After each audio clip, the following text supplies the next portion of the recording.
respected teachers and my dear friends. My name is Shweta Banshi from class 8C and from Gardenia Public School. So you know what we are going to study today? Yes, we are going to study about the subject Maths chapter number 6, square and square roots.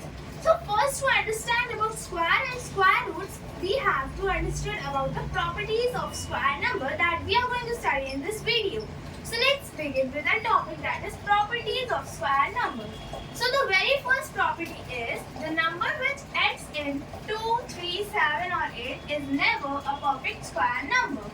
For example, to understand about this point, that is, for example, number are 42, 343 and 147 are considered as non-perfect square number. Why? Because see, the unit digit is 2, 3 and 7. Now read the sentence that the number which ends in 2, 3 or 7.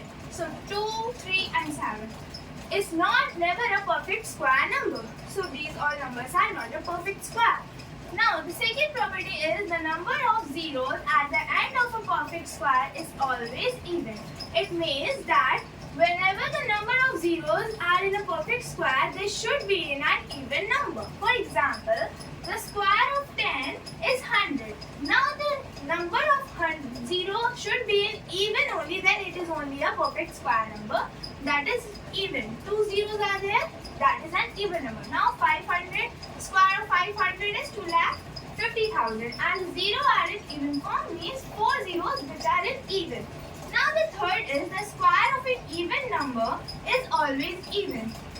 For example, square of 2 is 4, means 2 is also even and 4 is also even. And the square of 6 is 36, means the unit digit of 36 is 6 and it is also 6, means they are an even number. Now the fourth property is the square of an odd number is always an odd number. For example, the square of 1 is 1 and the square of 5 is 25, where the unit digit is 5, which is an odd number.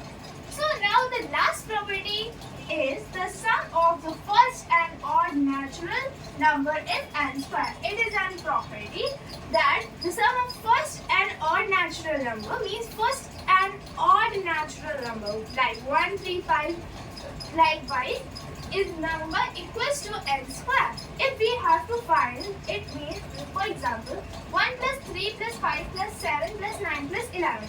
We have to find the sum, but without adding we have to find. How you will find? You will just do with this property that n equals to 6. 1, 2, 3, 4, 5, 6. So it means that n equals to 6, whereas the n, we will do the n square, means we will do 6 square which equals to 36. So the sum of these odd numbers is 36. This is the use of this property. So I hope that you have understood about this property. Other properties or the further properties we will study in the next video. Thank you for everyone.